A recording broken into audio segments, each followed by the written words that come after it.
Hey crew, it's Pitt, and I'm back with some more Esoterico. Today we are diving back into the works of Mr. Eliphas Levi. This is Dogma and Ritual of Transcendental Magic. We are reading aloud and discussing as we go along the various points brought to light by the text. It is not the format for everyone, but people do find value in it, so you are more than welcome to tag along as we continue our exploration. Before we begin, however, if you were unfamiliar with me, any of my unconventional beliefs, or if at any point in time I lose you in the terminology, there will be several playlists linked in the corner above, in the box down below, along with the original source material and the link for my books, so that you can get a better understanding of who I am and why I say the things that I do. With that being said, we are going to dive in and continue our exploration of Dogma and Ritual of Transcendental Magic with Chapter 8 and probably Chapter 9, Realization. Hode Vivens. Causes manifest by effects, and effects are proportioned to causes. That's an odd way of putting it, but yeah, right? You don't see the results of a cause until there's an effect, and so, yes, causes are manifested by effects, and effects are proportioned to causes is another way of talking about the law of response. For every action, there is a opposite, not necessarily equal reaction, and it's a sufficient reaction. It depends upon the cycle that you're in, right? If you were in a repeating cycle of not learning something, then it's going to get worse, right? If you were in a repeating cycle of blessings, that's going to get better. It is going to be multiplied. So it's not exactly a one-to-one cause and effect, especially when dealing with manifestation. There is multiplicatives that are added into it. So proportion to is a decent way of saying it. But I want this to be bore in mind. Eliphas Levi, according to the biography and the history that we have, was not able to manifest, right?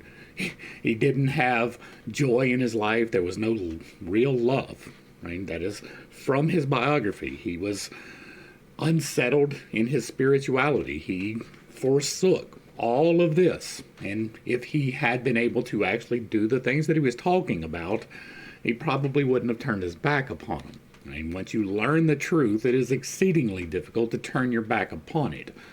And so, bear in mind. Back to the text.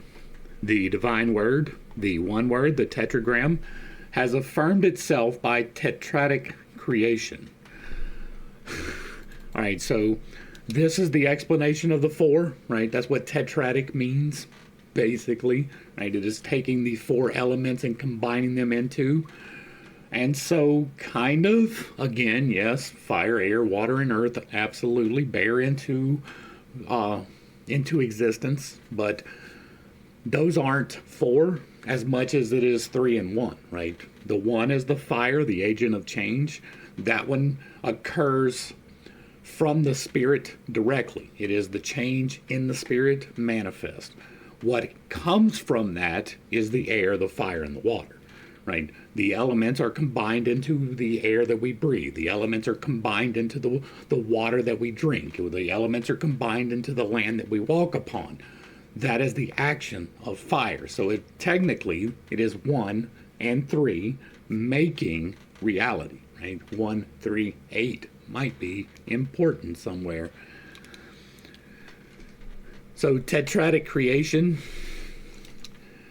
we, humanity, the groups, the clubs, have placed upon the word a definition, right? Now, the word is exceedingly difficult to spell.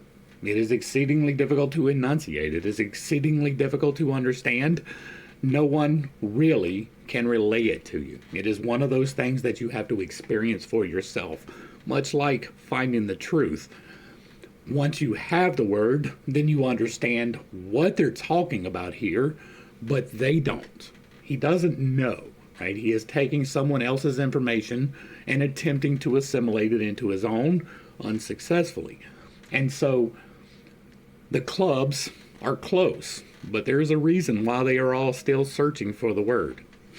And so tetratic creation, kind of, right? We associate the four letters of the sound with the Word, but that doesn't mean that that's even the way that the Word is created. It kind of is cyclical. And so there is really no beginning or end to the Word. And so if you are trying to spell it, you are doing it wrong, right? Now, we can only relay things by the tools that we have. And so it is acceptable to do it wrong in this particular case. But the pronunciation of the word that they are relaying, they don't give correctly. And so, once again, tetratic is just reading into something which may not be there. Right? It is kind of a self-insertion there. We see that quite a bit so far. Human fecundity proves divine fecundity. Well, that is a big statement. It is not necessarily untrue, right? God creates, and it is evidenced through the fact that we create. Kind of a correlation there. But God creates beyond our comprehension, and so it is not a one-to-one correlation. It is somewhat correlated, right? We see the evidence of God creating all around us. We see the evidence that we can create every time we do it. And so, kind of, but not necessarily. Again, this is anthropomorphizing the deity, right? God is not necessarily a human, right? It is not necessarily a man. It is not necessarily something that we can comprehend. God, the infinite, is beyond comprehension. You cannot wrap your mind around the infinite. The best minds on the planet have tried, and they have failed, right? It may be possible that you are smarter than them. I'm not, right? I'm a good above average. I'm not on the top echelon. I'm not nearly at the bottom, but I'm right there in the middle of the upper, right? And so I have a good grasp on many things. Some things I do not claim to have a full grasp upon. Back to the text. The Yod of the divine name is the eternal virility of the first principle. Kind of. Yeah, another thing to note, right? You see this word right here, J-O-D?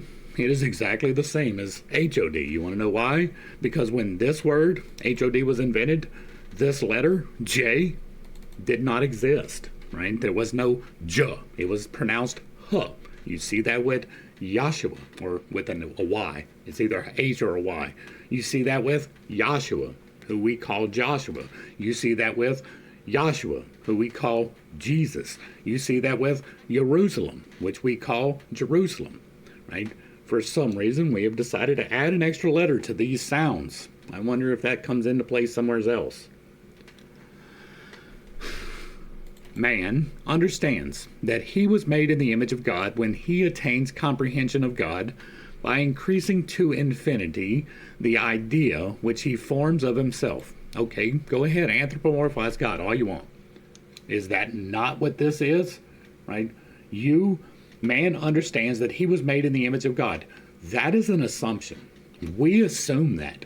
We take upon ourselves that because we can think we are the best. I do not hold that. Right? I do believe that there are 8 levels of existence, 7 of which are relative to the corporeal plane, 2 of which are above us. Right? We are on number 5. We're not on number 6 or 7. Those are for other entities. They have a better grasp of things than we do. And so, God may be their form. When they talk about the wheels with wheels and the wings with the eyes on them, that might be the image of God. We may not be in the image of God. We have assumed for ourselves that we are. But our dogs could be, our cats could be, our house could be the image of God. We don't know because it is beyond our comprehension what shape he has. We place that limit upon God. We say that because we are, God must be like us, and that is not necessarily true. Now, we get that information from a book which is verifiably incorrect in various places. Maybe we should look into that. Back to the text. When realizing God as the infinite man, again anthropomorphizing, man says unto himself, I am the finite God. Well, there's a good deal of pride.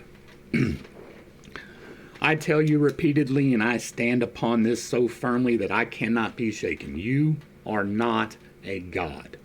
I am not a God. No one who has ever walked upon the mortal plane was a god, if you could ever, at any point in time, place your hand upon it, it is not a god.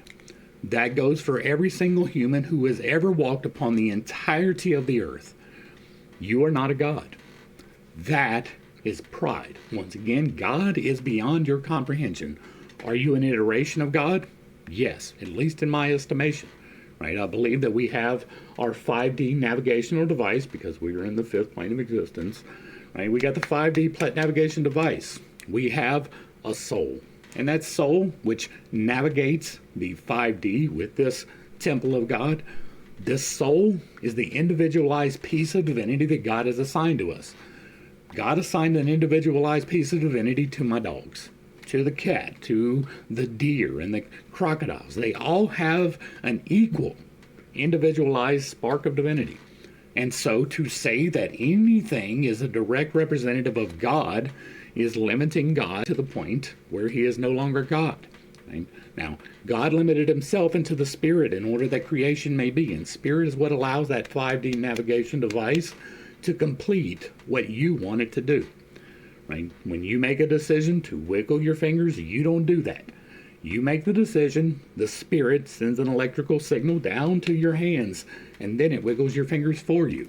When you decide to walk across the room, the spirit makes that happen. When your heart is beating, the spirit makes that happen. When you are breathing, the spirit is making that happen. And so it cannot be limited into the mortal incarnation. It is not even possible, at least in my opinion. Back to the text. Magic differs from mysticism because it judges nothing a priori until after it is established a posteriori, the base itself of its judgments. We have seen that to be wrong. Here, today, you made an assumption right here, right? We were just talking about it. It's right here. Man says unto himself, I am the finite God, right? That is a judging a priori, something that you have not established a posteriori. That is right there within the same paragraph in the same chapter of your book. You are contradicting yourself. Are you trying to imitate the Bible? Is that what you're trying to do? That is to say, after having understood the cause by the effects contained in the very energy of the cause, by means of the universal law of analogy. And there is no universal law of analogy. I know that's going to step on some toes, right? Just because you can draw an analogy does not mean that the analogy is correct. There are many instances of that, and I'm not going to pull out any particulars now. We have talked about them several times. But again, this is reading into something that which may not be there. Just because an allegory is, or an analogy or an allegory or any of that is possible does not make it correct. And causation and correlation, not necessarily the same. Hence, in the occult sciences, all is real. Well, according to them, nothing is real. And theories are established only on the foundations of experience. You have not experienced the fact that you are a finite God. You did not experience that. I will guarantee that. I have done miraculous things. I do not claim to be divine. I do not claim to be a God. I don't claim to be a prophet. I am merely here, somebody here clarifying the things that I know to be true from the things that I know to be false, and speculating about all the rest. Realities alone constitute the proportions of the ideal. And, well, that is directly contradictory to the spiritualism that we have seen in all of these studies so far, right? According to Plato and the idealists, there is an idealized version of everything which exists, right? There is an idealized man, there is an idealized fountain, there's an idealized cup, there's an idealized anything in the world. And we are dim reflections of that, according to spirituality, what we have learned so far. Now, I don't necessarily hold to that, but that is the speculations that we have seen so far through these studies, that there is a another realm outside of our perception where the idealized man resides. And it is our duty to try to achieve that, is quite literally what we have read in all of these studies. And so realities alone constituting the proportions of the ideal is the exact inversion of that, right? The ideal is formed upon our reality, and that's not necessarily incorrect, but it is absolutely in contradiction to all of the things we read from G.S.R. Mead and Blavatsky and all of the, all the rest of the studies. Right? Realities alone constitute the proportions of the ideal, and the Magus admits nothing as certain in the domain of ideas, save that which is demonstrated by realization. In other words, what is true in the cause manifests in the effect. What is not realized does not exist. Okay, that is dismissing entirely the spiritual world, right? That is getting rid of that idealized next dimension completely, right? What is not realized does not exist. Well, if there is this world which contains the ideal which is not realized, well, then that doesn't exist. I didn't say it, he did. The realization of speech is the logos, properly so called. And again, that is a complete misunderstanding of what the logos is. This is a part of the logos. All speech is part of the logos, but it is not the logos in its entirety. The logos is the word of creation. And quite literally, we did the Bible study. You can go back and watch it happen, right? We did it in Genesis and we did it in John. And so the logos is all instances of light, heat, fire, motion, thought, speech, any form of change.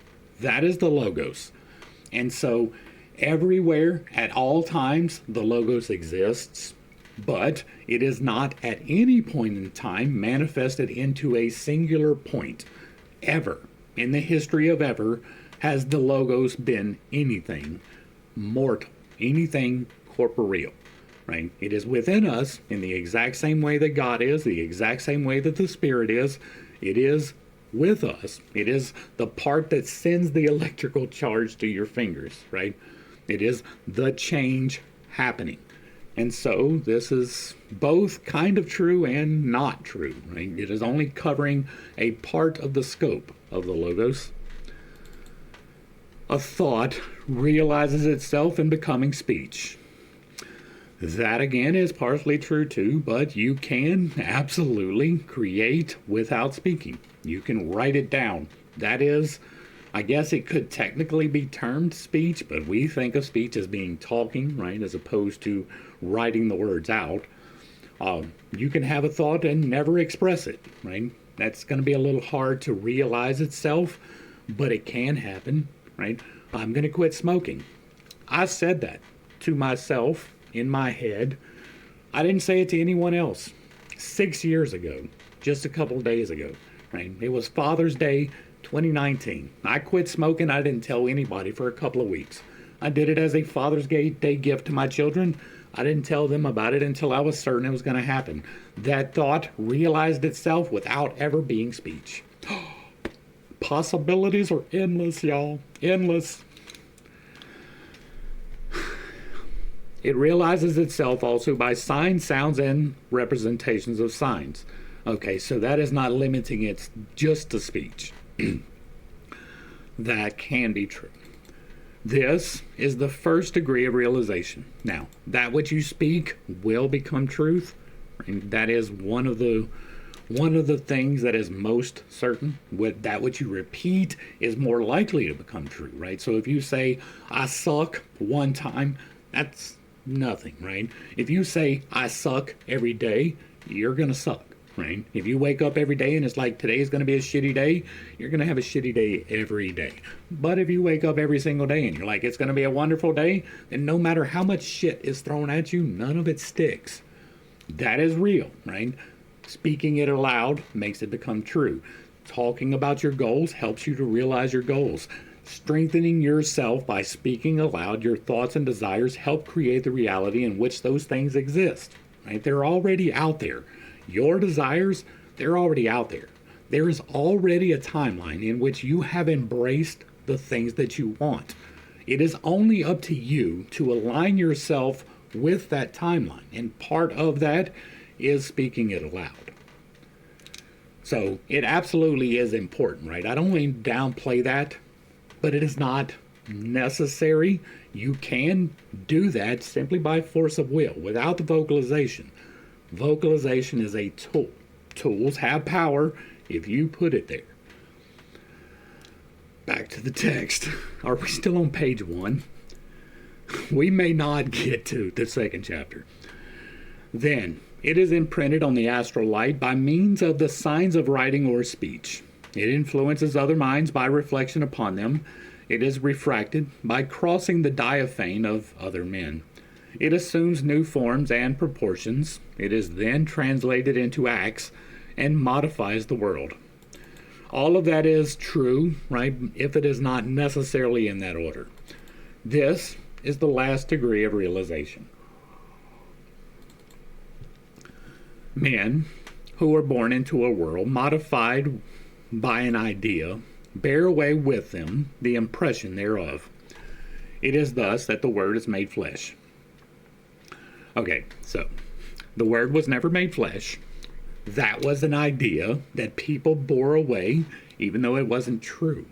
I mean, born into a world modified by an idea, bear away with them the impression thereof is the beliefs that you are raised with are the ones that you will walk forward with unless you are directly seeking to find the truth in them, right?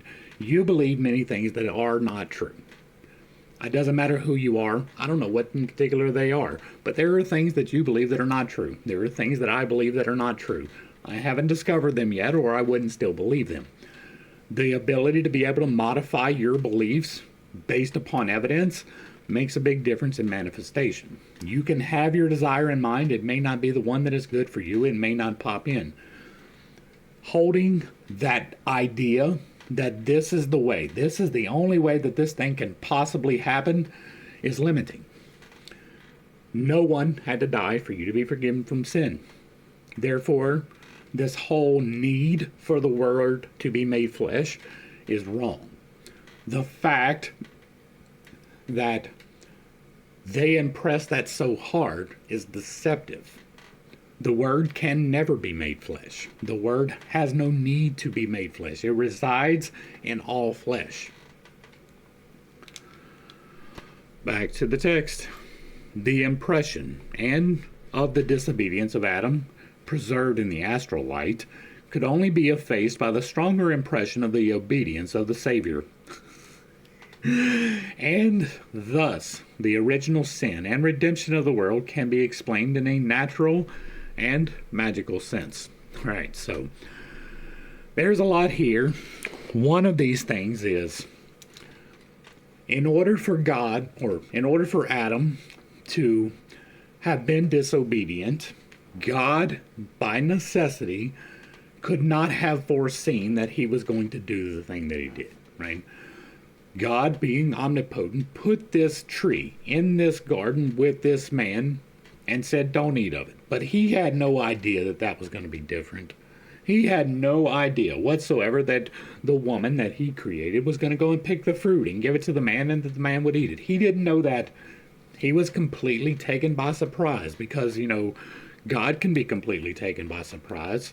It is not within his plan to plan out the fact that this apple was there for the man to take.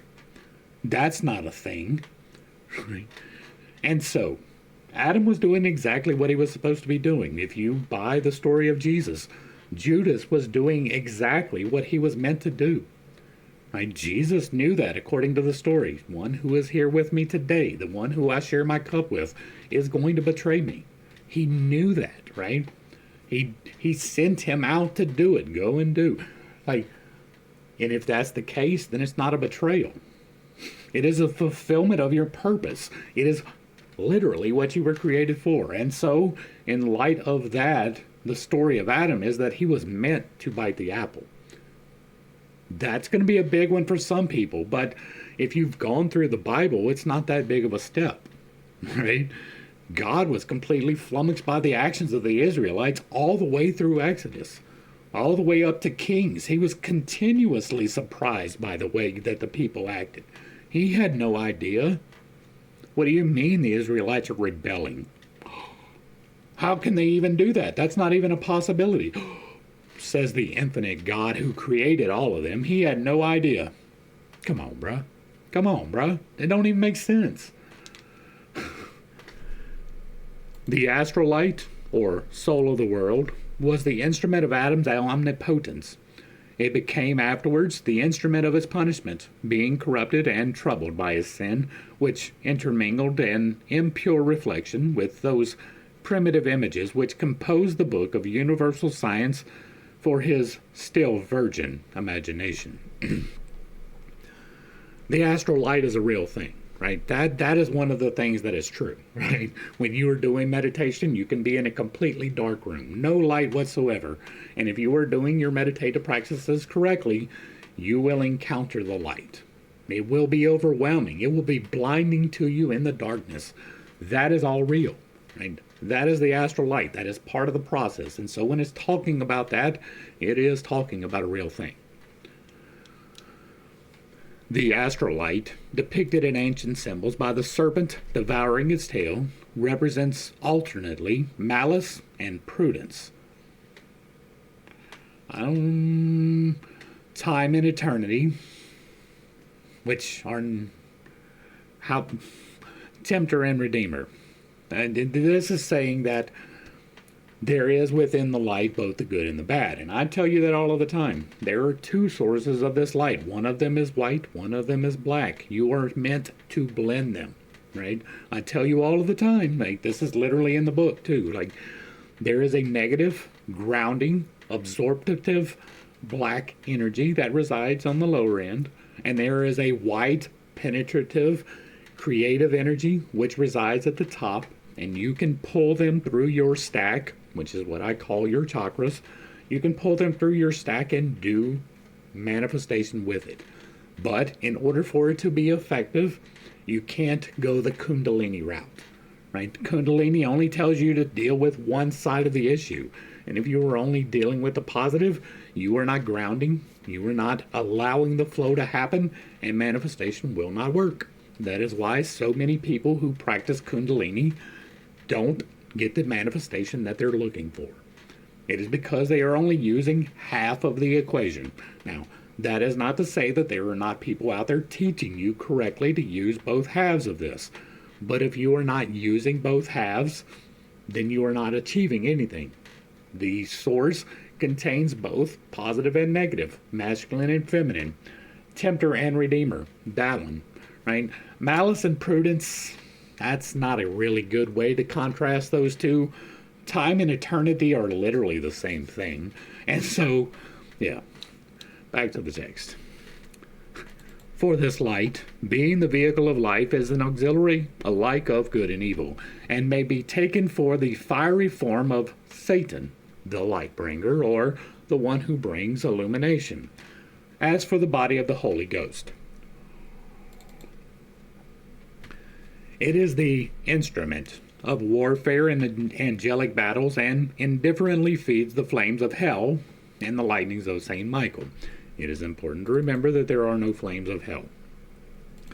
It may be compared to a horse, having a nature analogous to the chameleon, and ever reflecting the armor of his rider. The astral light is the realization, or form, of the intellectual light, as the latter is the realization or form of the divine light. The great initiator of Christianity, divining that the astral light was overcharged with the impure reflections of Roman debauchery, sought to separate his disciples from the ambient sphere of reflections, and to make them attentive only to the interior light, so that, through the medium of a common faith and enthusiasm, they might communicate together by new magnetic chains, which he termed grace, and thus overcome the dissolute currents, to which he gave the names of the devil and Satan, signifying their putrefaction. Okay, so first off, it was not just the Romans who were being debauched, You should definitely check out some of the Jewish traditions of the time. And so it was not just one ethnic group doing a thing. But they didn't want to give no blame to themselves. You can bet your ass on that one. And so this is implying that there was something relayed which wasn't, right? Was there enlightenment happening? Yes. Was there the turning away from the world happening? Yes. Was it in the correct instructions? No. I know. Toes. But you are not meant to forsake the world. You are meant to overcome the world, to assimilate the things which are of the lesser nature, and to purify them, right? And so you are not meant to exclude any of the vices, which means if anyone whatsoever is telling you, give away all that you own to the poor, they are telling you the wrong thing. You are meant to have possessions. You're not meant to love them to the point where you exclude people. That's that greed and charity thing right around the heart that you need to get in balance. You're meant to have things. You're not meant to have all of the things.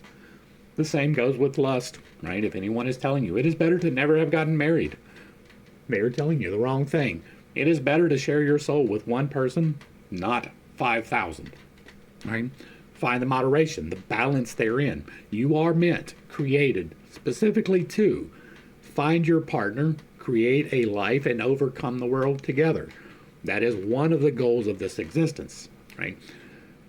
So, anybody who is telling you, exclude these things and you will be holy, is telling you wrong, right? You are meant to have sexual relations, just not with everyone. You are meant to have possessions, just not all of them. You are meant to have some pride, just not to the point of the fall, right? You are meant to balance your life between the vices, between the virtues. Walk through the pillars of Boaz and Joachim and cleave to neither one. This is telling you the other. Cleave only to the white. Leave the black alone. And again, that is exactly wrong. To oppose the current to current is to renew the power of fluidic life. The revealers have, therefore, scarcely done more than the divine, by the accuracy of their calculations, the appropriate moment for moral reactions. The law of realization produces what we call magnetic breathing.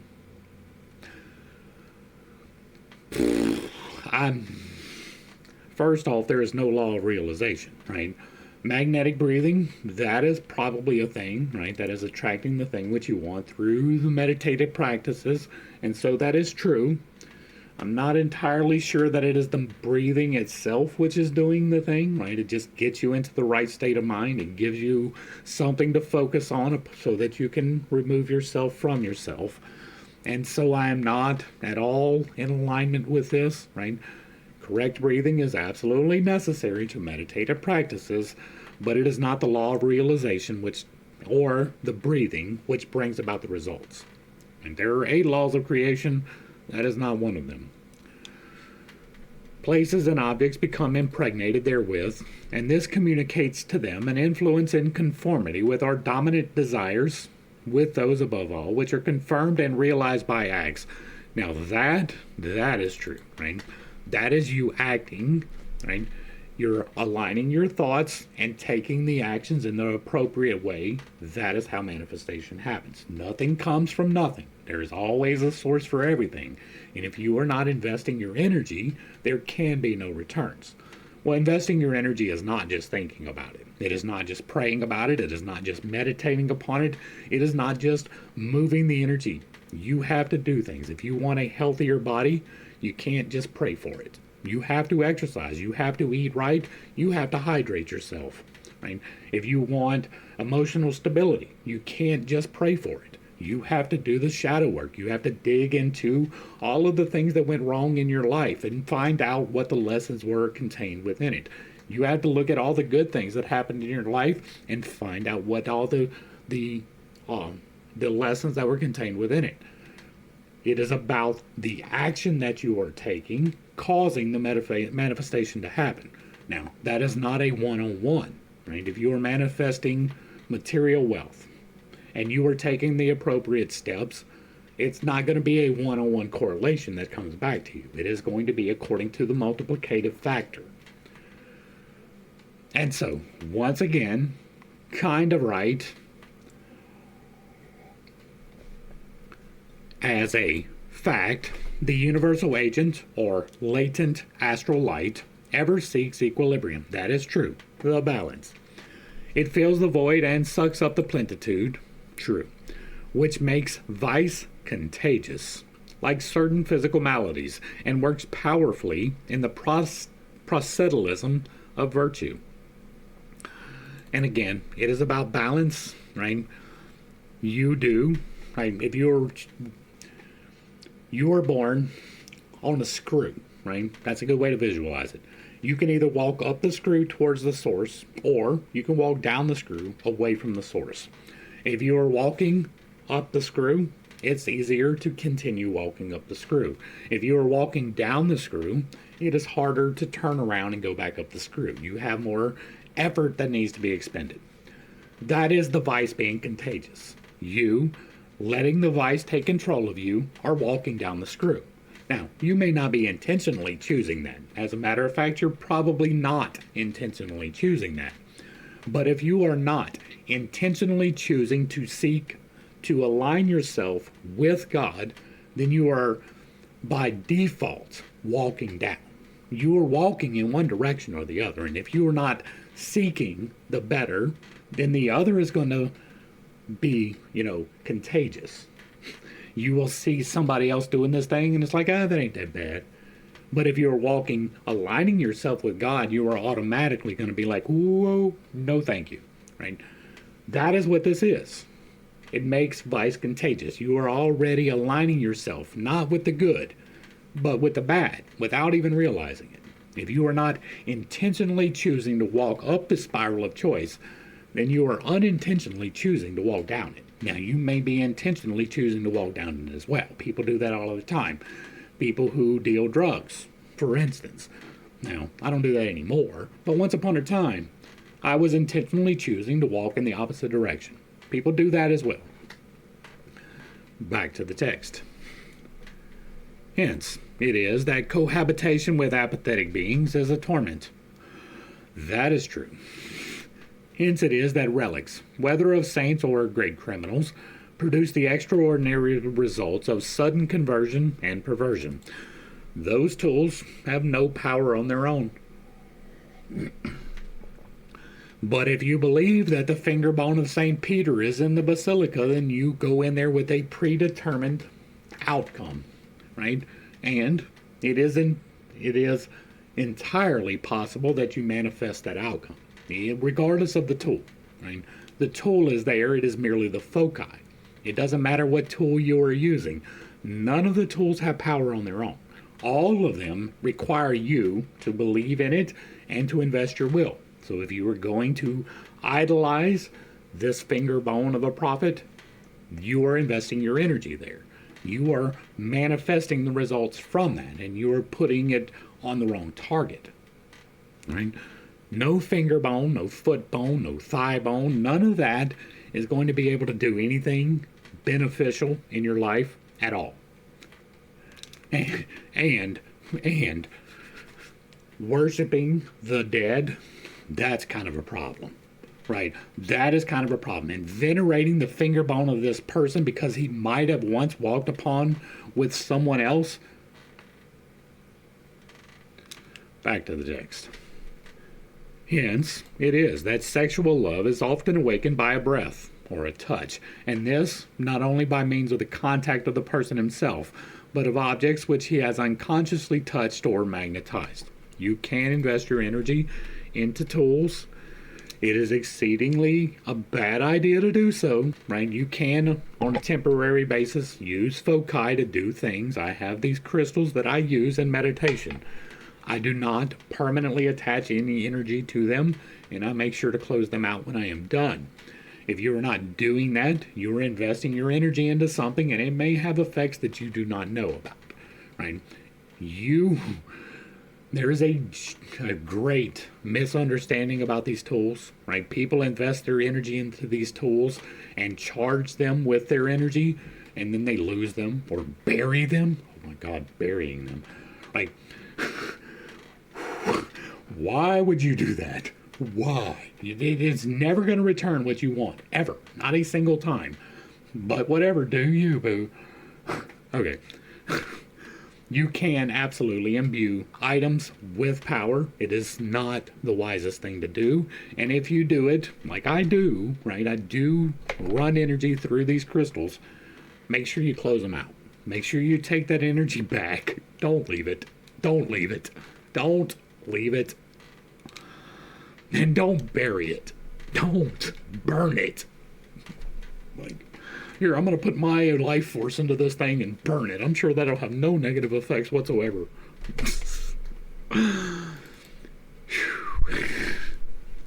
There is an outbreathing and inbreathing of the soul, exactly like that of the body. That is true as well.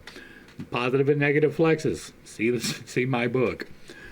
It breathes in the felicity which it believes, and it breathes forth the ideas which result from its inner sensations. Diseased souls have an evil breath and vitiate their moral atmosphere. That is, they combine impure reflections with the astral light which permeates them and establish unwholesome currents therein. That is true, and it does not necessarily have to be someone who is obviously diseased, right? You can honestly be mistaken in your spiritual beliefs, but if you are honestly mistaken, it's really not going to make that big of a difference, right? If you believe without having done the research that this one person who died a few thousand years ago is responsible for you being saved, right? That is an honest mistake. If you have, however, come to the understanding that it is not a real thing, and you continue to push that, right? Like, I don't know, several of our prosperity preachers, for instance, Creflo Dollar and what's that demon guy? You know who I'm talking about, Copeland, right? Joel Osteen, right? These people know better. They know that they're selling a lie, right? That is a diseased soul. And through their diseased soul, they are affecting thousands. People go to them and they think that these people know what they're talking about when they absolutely do not at all. You can see the evil flow through several of them if they are talking. That is an unwholesome current. That is a diseased soul.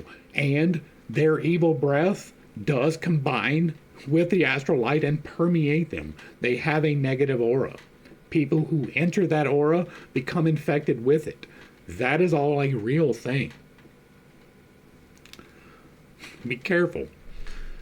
We are often invaded, to our astonishment, in society by evil thoughts which would have seemed impossible and are not aware that they are due to some morbid proximity.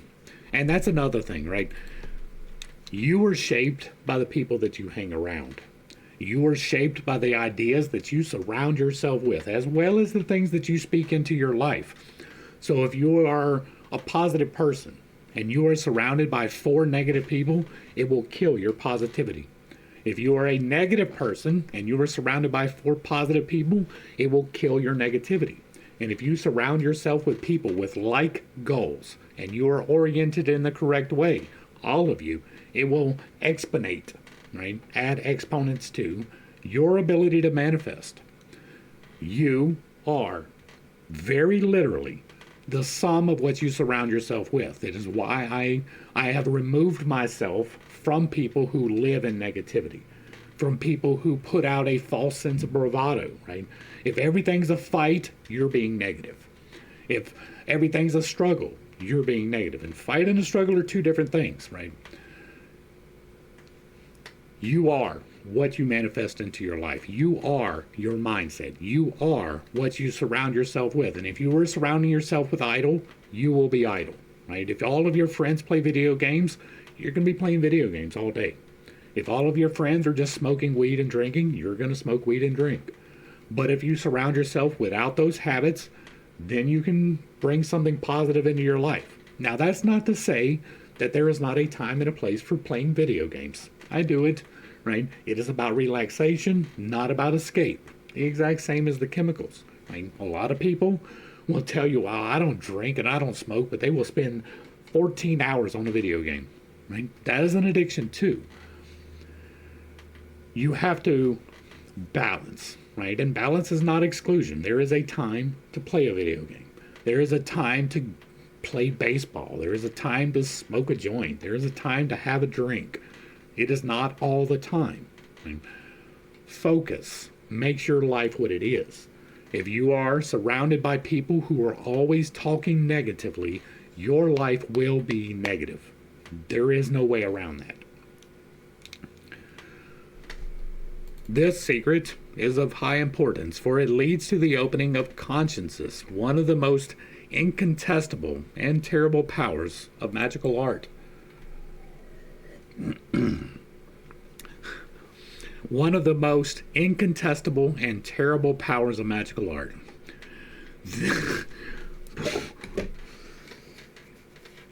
That is a truth. That is an absolute truth. Whenever you have spiritually awakened and you are changing your life into a positive manner, it will be noticeable, right? And one of those noticeable things will be people are like, you're different. You're not the same as you used to be. You're a different type of person. You're no fun. I bet you're real fun at parties, right? That is because you are reflecting back to them the choices that they are not making. They can make the choice to improve their life. They are choosing not to do so. They could make the choice to seek enlightenment. They are choosing not to do so. But because you are, it is reflecting their negative light back at them. That is absolutely a thing that will happen. Absolutely. And people will talk shit about you. Like, nobody likes to see you get better. Like, nobody you came up with. Nobody. Magnetic respiration produces about the soul a radiation of which it is the center, and surrounds it with the reflection of its works, creating for it a heaven or a hell. There are no isolated acts, and it is impossible that there should be secret acts, whatsoever we truly will. That is, everything which we confirm by our acts remains registered in the astral light, where our reflections are preserved. These reflections continually influence our thought by the mediation of the diaphane, and it is in this sense that we become and remain the children of our works. The astral light, transformed at the moment of conception into human light, is the soul's first envelope. And in combination with extremely subtle fluids, it forms the ethereal body, or sidereal phantom, of which Paracelsus discourses in his philosophy of intuition, Philosophia Sagax. And again, this is not untrue. You have the divine chakra which surrounds you, right? That is God's divine iteration of you, your personal space. It begins at the end of your hands when it is extended like this. It starts right here at the end of your palm, and it extends out depending upon your health and energetic levels.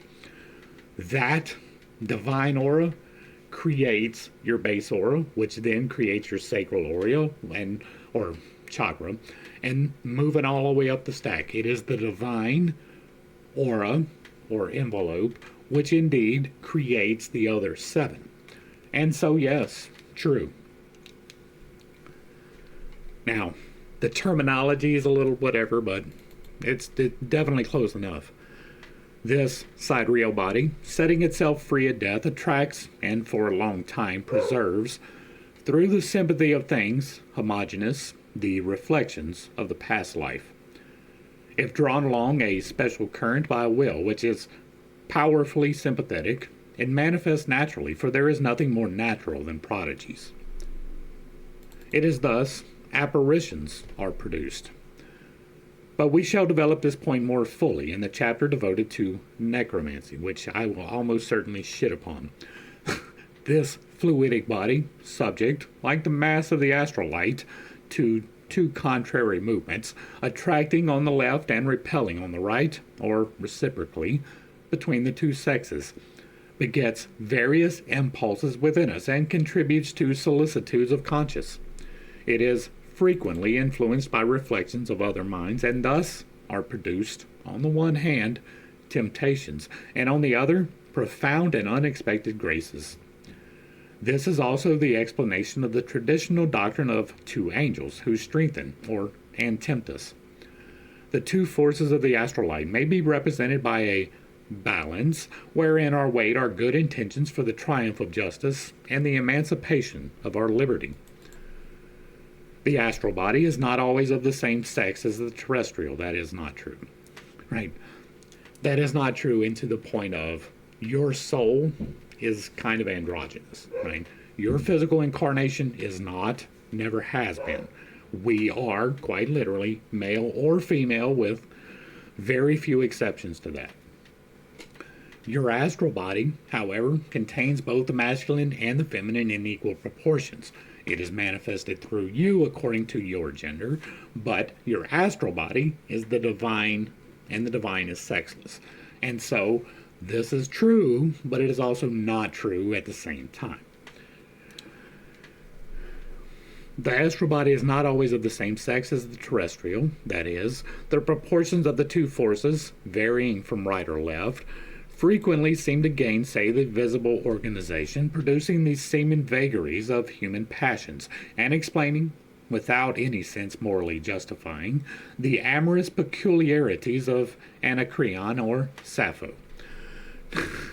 All right, so I don't know Anacreon, but I'm familiar with Sappho, and if you were unaware, that is the origin of lesbians, right? The female-on-female love comes from the story of Sappho. I'm assuming that the other one is probably male-on-male. Here's something that's going to set some people off. There is nothing intrinsically wrong with either one of those two relations. What you choose to do with your genitals is part of your path. Now, I firmly believe that some people were born wanting to brush their teeth with a penis. I am not one of those people. I have no desire to put one of those things in my mouth at all. Some people, however, do, and you have to be born with that. Right? You don't just develop that through casual observation, right? You're not just wandering through life and all of a sudden one day you go, I wonder what dick tastes like. It just doesn't happen that way, right? That is something that has been a part of you for a while. You may have suppressed it for a while, but you've always wanted to do it. And so, while there is nothing wrong with that, right? It is the overexertion of that which causes the problems, right? Generally associated with the lifestyle is a lack of commitment. That is not necessarily always a thing. I myself have performed a marriage for someone who stayed married until they died. I mean, they had already been together for 20 years when they got married.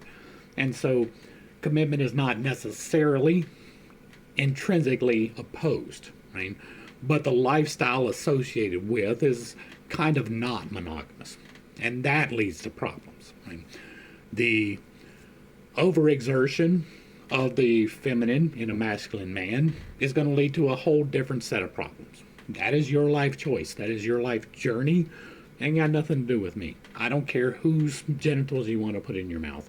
Makes no difference whatsoever on a spiritual level if you are correctly aligned with your motivations. Right? Monogamy is almost always the answer, even in a same-sex relationship. Right? There is nothing intrinsically wrong with being attracted to the same sex. I know that steps on toes. Again, I don't care. A skillful magnetizer should take all these subtle distinctions into account, and we shall provide in our ritual the rules for their recognition. There are two kinds of realization, the true and the fantastic. The first is the exclusive secret of the magicians. The other belongs to enchanters and sorcerers. Mythologies are fantastic realizations of religious dogma. Superstitions are the sorcery of mistaken piety. But even mythologies and superstitions are more efficacious with human will than a purely speculative philosophy apart from any practice. Hence, St. Paul opposes the conquest of the folly of the cross to the inertness of human wisdom. Religion realizes philosophy by adapting it to the weaknesses of the vulgar. Such is for Kabbalists the secret reason and occult explanation of the doctrines of incarnation and redemption. Thoughts, untranslated into speech, are thoughts lost for humanity. Words, unconfirmed by acts, are idle words, and the idle word is not far removed from falsehood. That is not false, right? Thoughts untranslated into speech or thoughts lost for humanity is not necessarily true, right? Once again, you can keep your thoughts and you can put them to use without ever expressing them. But for the most part, yes, right? If you are thinking something and you do not express it, it is lost. So, okay. Unconfirmed by acts are idle words. So if you have thoughts that you don't put into action, they do nothing. That is true. And so if you have thoughts on the way that you want to change your life, for instance, you should be taking positive steps to achieve that. There is no materialization without actualization. Thought, formulated by speech and confirmed by acts, constitutes a good work or a crime. True. Hence, whether in vice or virtue, there is no speech for which we are not responsible. Yes. Above all, there are no indifferent acts. And again, yes, you can act in ignorance, but that does not change the fact that you are acting with intention.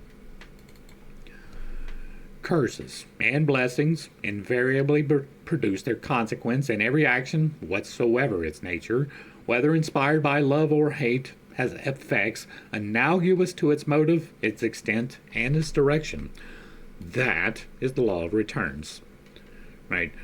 Now, it is exceedingly important to remember that this particular thing right here will hurt you. Right? If you are putting negative energy upon anyone else, it will be reverberated back to you, multiplied by a factor of at least 3. The absolute worst thing that I ever put upon anyone else is I hope you get exactly what you have coming to you. And I'm not even the judge of that. I leave that up to God, right? If, like with my neighbor, I filed charges when he assaulted me and broke my leg. I am not resentful. I'm not holding on to that, even though I use it as an example an awful lot. I gave that to God. That whole situation is going to play out exactly like it's supposed to. He is going to face exactly the repercussions that he is supposed to, and if he gets off scot-free, then that was the way it's supposed to be. I am not going to take any retaliatory efforts on my own. That would be a curse, right? If I take action to harm someone else, that absolutely will reverberate upon me every single time, no matter your intentions. No matter how pure, how evil that person is, it will reverberate upon you. Be exceedingly careful in the curses that you place. The same is true for blessings, however, and if you are blessing people, guess what gets returned? Multiplied even. All right. When that emperor, whose images had been mutilated, raising his hand to his face, exclaimed, "I do not feel that I am injured," he was mistaken in his valuation, and thereby detracted from the merit of his clemency. I am unfamiliar with that story. What man of honor could behold undisturbed an insult offered to his portrait? What are you talking about? Somebody injured a piece of something, like even a painting, which would be exceedingly valuable in this period of time, right? It's a big investment to have a painting made of yourself, even today, even then, right? So what? Break it, tear it apart. It doesn't hurt me physically, even if you're putting intentions upon that, right? If you're like, this is your picture, and so I'm going to destroy it, so you get negative effects. Those negative effects ain't going to hit me. They're going to hit you, right? It's exactly the same as words never equal violence, right? Somebody can call you whatever name they want. You shouldn't get violent about it. I don't care if it's considered a hate speech or not. You don't get to put your hands upon someone for a word. Now, if you are protecting yourself, by all means, put your hands upon someone. But you don't have to protect yourself from words. That is reflecting something about them, unless you decide that it's about you. If someone calls you a racial slur, that's not who you are, unless you decide that's who you are and you take offense at it, right? Nobody can give you offense. You have to decide that that relates to you. And did such insults, inflicted even unknown to ourselves, react on us by fatal influence? Were the effects of bewitchment actual, as indeed an adept cannot doubt? How much more imprudent and ill-advised would seem this utterance of the good emperor. There are persons whom we can never offend with impunity, and if the injury we have done to them is mortal, we forthwith begin to die. That is true. Right? Your actions reverberate upon you. If you are trying to offend someone, it will reflect upon you. And if you have done mortal harm to someone, it will reflect upon you. That is all true. There are those, also, whom we never meet in vain, whose mere glance alters the direction of our life. That is everyone. There is not a single encounter that you have ever been in that was not meant to teach you something. Now, that does not mean that everybody you pass on the street and have no interaction with was an experience. But if you bump into somebody and you talk, there is something to learn in that. If you have an altercation or an accident and you meet somebody, there is a reason for that. Every single time, every single person that you have ever met, you've already decided to meet and to learn something from. It is up to you to extract that information. What is it I am supposed to learn from this? Sometimes those lessons are good, sometimes those lessons are bad, but there is not anyone that you meet that is not meant to teach you something. The basilisk who slays by a look is no fable. It is a magical allegory. Generally speaking, it is bad for health to have enemies. Let's do that 3 times. And we can never brave with impunity the reprobation of anyone. Before opposing ourselves to a given force or current, we must be well assured that we possess the contrary force, or are with the stream of the contrary current. Otherwise, we shall be crushed or struck down, and many sudden deaths have no other cause than this. The terrible visitations of Nadab and Abihu, of Osa, of Ananias and Sapphira, were occasioned by electric currents of outraged convictions.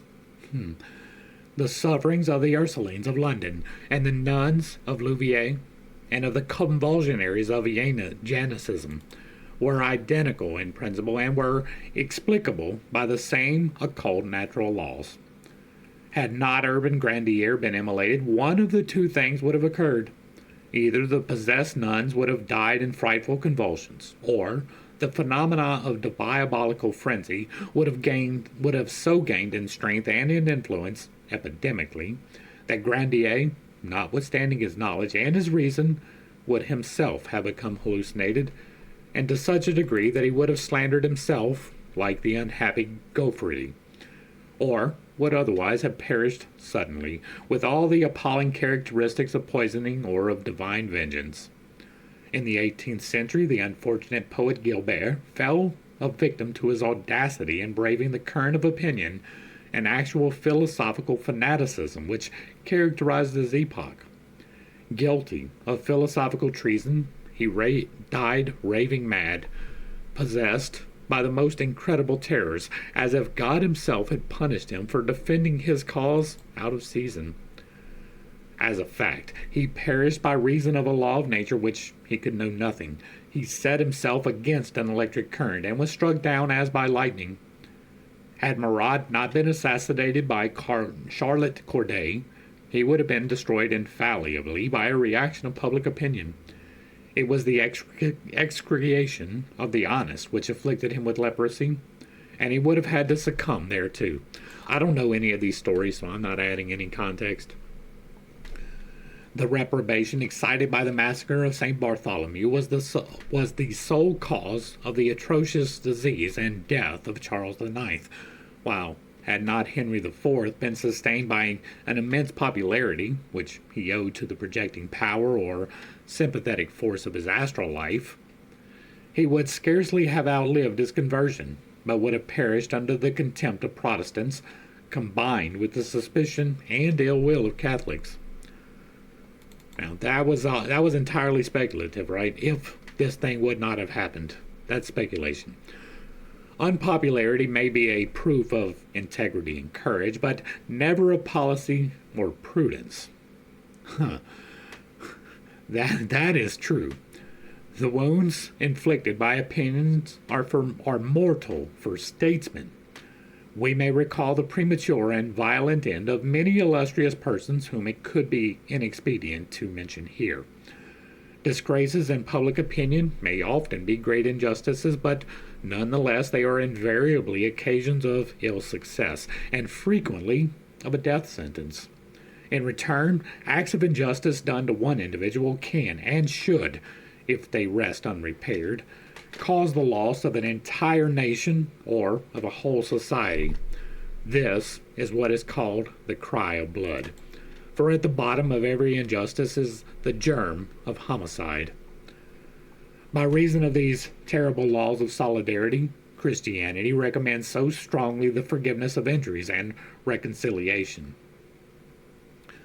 He who dies unforgiving casts himself, dagger-armed, into the eternity and condemns himself to the horrors of eternal murder.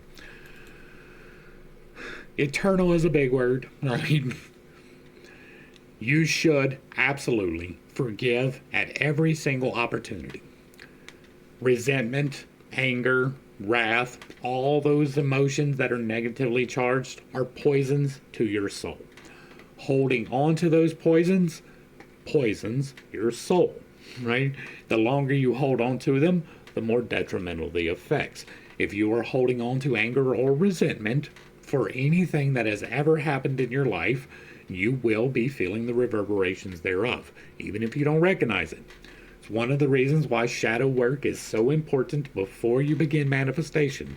You need to go back through the entirety of your childhood, and every single instance that you can think of an injustice, work through it. Every single one of them before you attempt to manifest. Because if you are holding on to anger, resentment, lust, greed, if you are holding on to these things, you are going to bring them into your life. Not in a positive way, but in a negative one. So if you are manifesting with hate in your heart, you will manifest hate regardless of your target. Clear yourself.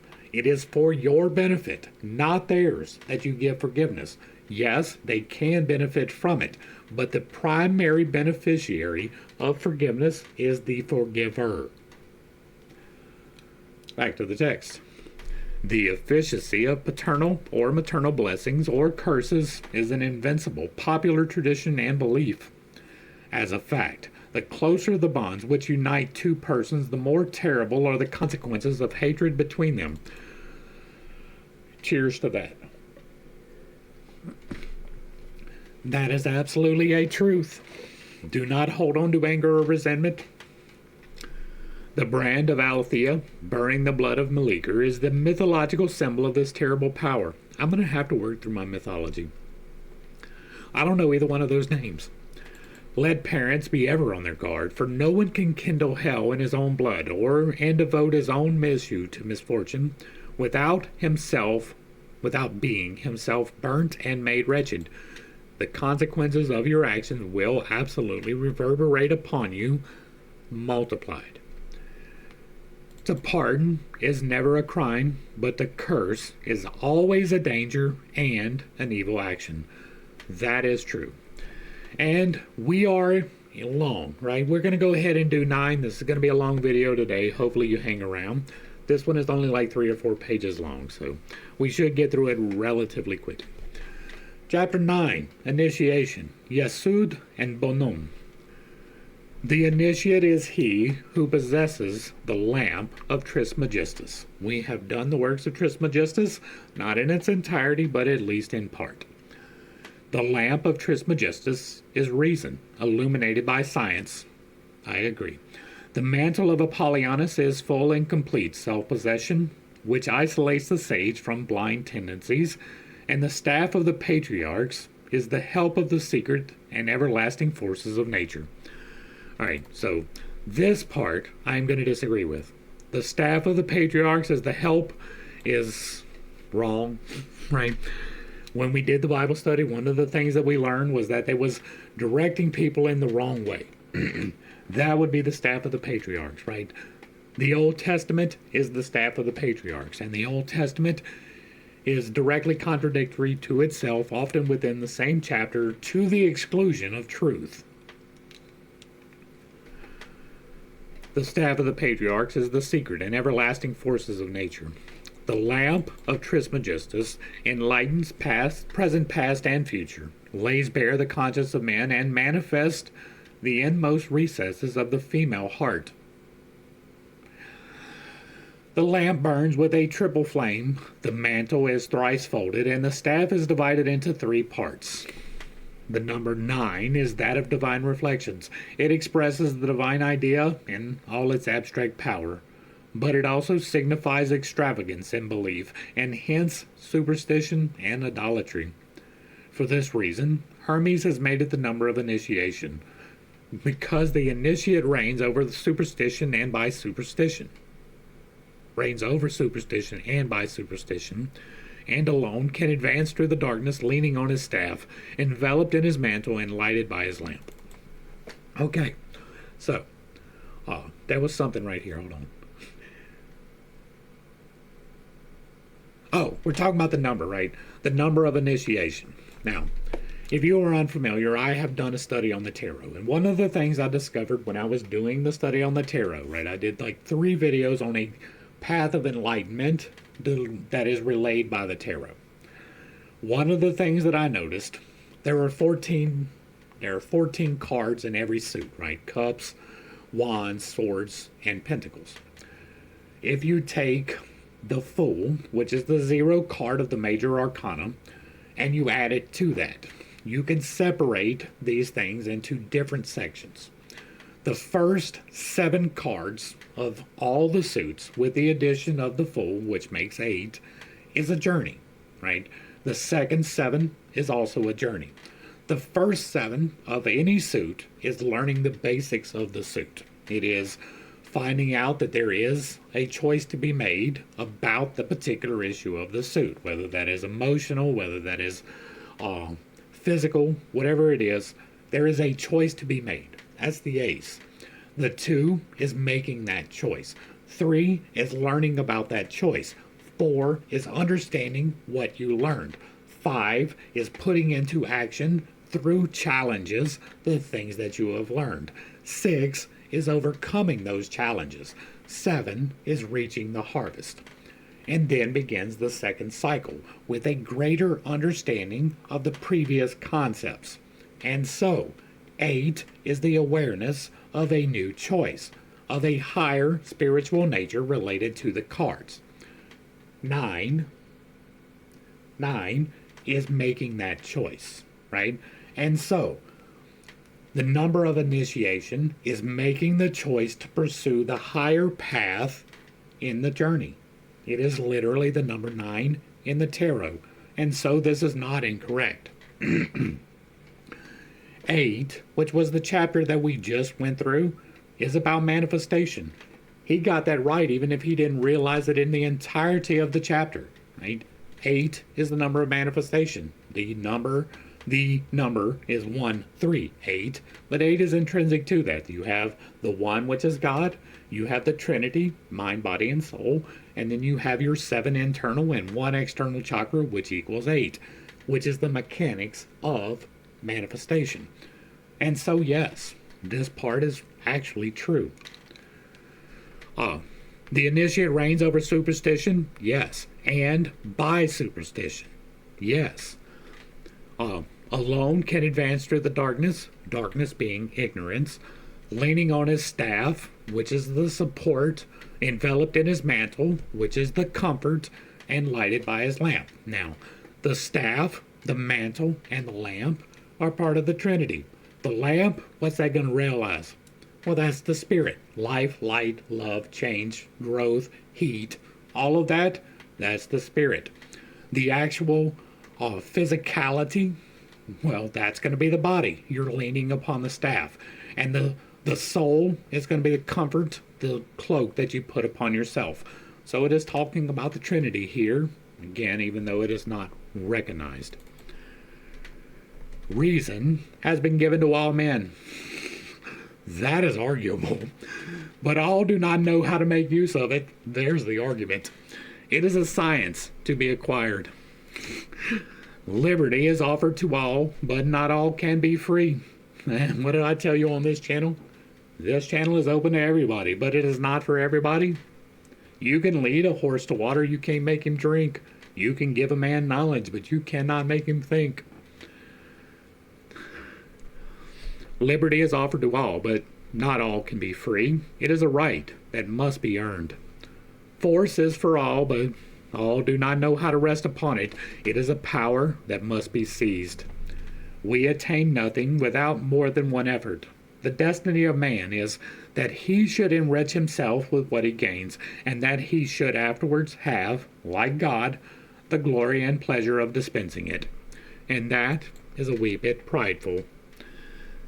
Magic was called formerly the sacerdotal art and the royal art, and sacerdotal implies heart, because initiation gave empire over souls to the sage, and the adroitness for ruling wills.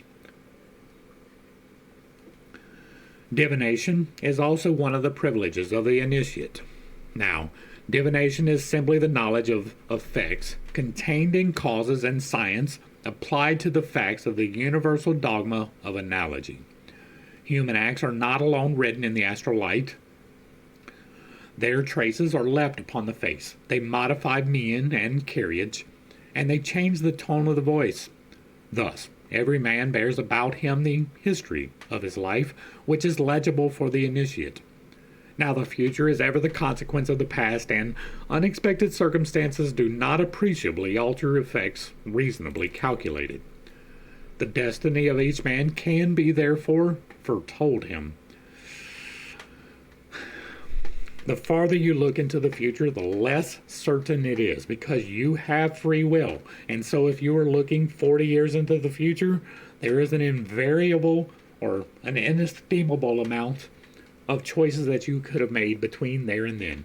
Any single one of those can completely alter the thing that you have seen. That is one of the problems with prophecy.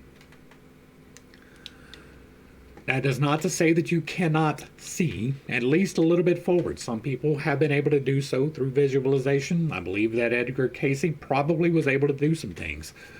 Nostradamus may have been, even though he does not have a whole lot of proof, right? If you are making prophecy and it is not clear and can be interpreted in any particular way, that is not true prophecy. That is merely saying things. And most of what Nostradamus said was absolutely in that particular area. But tarot, for instance, and I say that because it is on my mind, I am working my way towards doing tarot. It is, all right, I did this yesterday, but we'll do it again really quickly. There are a multitude of possibilities available to you, right? Your choices decide which one of these paths you are going to go down, but God has already accounted for all of them. He is trying to work every possibility in your best favor, if you will accept that, which you probably won't unless you are seeking it. But there is all of these choices, and the choices that you make decide the path that you are on. You can use divination devices such as tarot to get a brief glimpse into the immediate future with a fairly reasonable amount of certitude, because the choices are more limited. The farther out you get, the less limited those choices and the more variability there will be in outcomes. If you are looking into the near future, a week or so ahead, which is what most of tarot, the readers that I have been doing, that's what they do, right? And that is for probably the restrictions of YouTube being what they are. Most of them put it out about a week ahead of time, and they're fairly, like, I say this because I have been watching it for a couple of months, and they have been fairly consistent between channels, right? This channel pulls these cards, this channel pulls the exact same cards, this channel pulls the same cards in a slightly different order. That has been happening repeatedly across all of the channels I watch. Is every card the same? No. Is the message the same? Fairly consistently and with a reasonable accuracy, right? You can absolutely take the tarot readings I was watching before my leg got broken, and if I would have paid attention, I could have avoided the bottleneck. Possibly. Other things are playing out in the same way, right? I am seeing these things and they are actually coming to light, and so I believe that you can view a little bit ahead. But if you're trying to look 6 months into the future, you're probably going to get it wrong. If you're looking merely a week ahead, what it is doing is showing you some of the signs that are going to be the choices that you need to make. And so that is probably fairly accurate. You can do some divination, but relying upon divination is stupid, right? It is entirely up to interpretation and how you feel at the moment. So if you're making a financial decision because you got the Seven of Cups, you're not doing it correctly. Back to the text. The destiny of each man can be therefore foretold him. An entire existence can be judged by a single movement. One piece of awkwardness may be the presage for a long change of misfortunes. Caesar was assassinated because he was ashamed of being bald. No. What? What? What?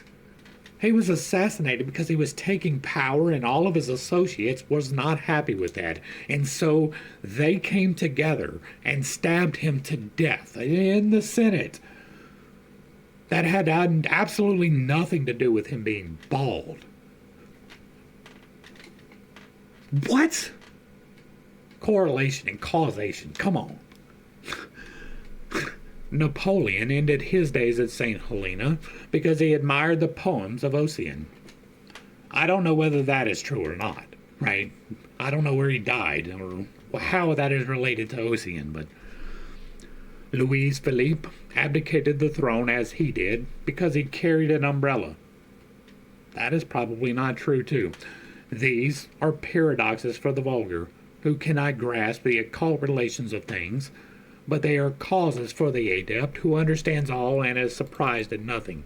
No, that is you reading something. It is perfectly fine to speculate about whatever you want. It is less fine to state it as fact. It may be that Caesar was assassinated because he was ashamed of being bald. That is exceedingly unlikely. Initiation is a preservative against the false lights of mysticism. That is why we have kept the knowledge so perfectly from antiquity until now. That is why absolutely nobody is confused, and everybody who is initiated can manifest perfectly. That is exactly why being initiated is the preservative. It equips human reason with its relative value and proportional infallibility, connecting it with supreme reason by the chain of analogies. And again, that is not the thing to base things upon. Hence, the initiate knows no doubtful hopes, no absurd fears, because he has no irrational beliefs.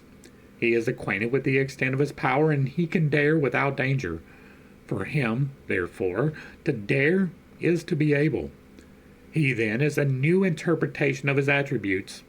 His lamp represents learning. The mantle which enwraps him is discretion, and his staff is the emblem of his strength and daring.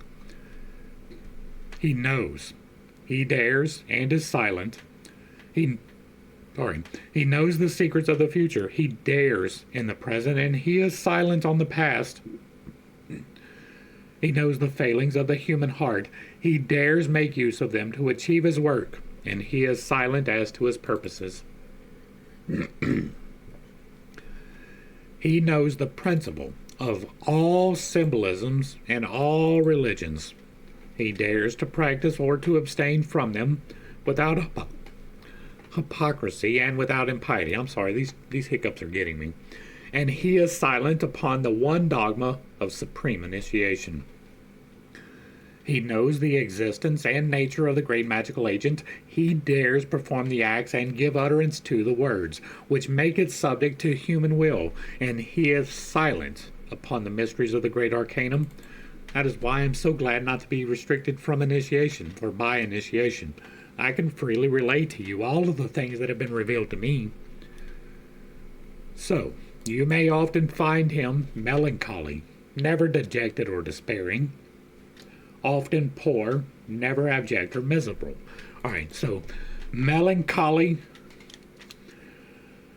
You may occasionally find someone who has reached enlightenment in a melancholy state.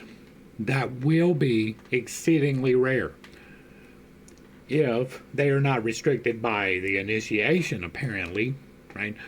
Bad things happen in life. It does not matter what level of enlightenment you have reached, something terrible is going to happen to you. Someone you love is going to die, you're going to lose possessions.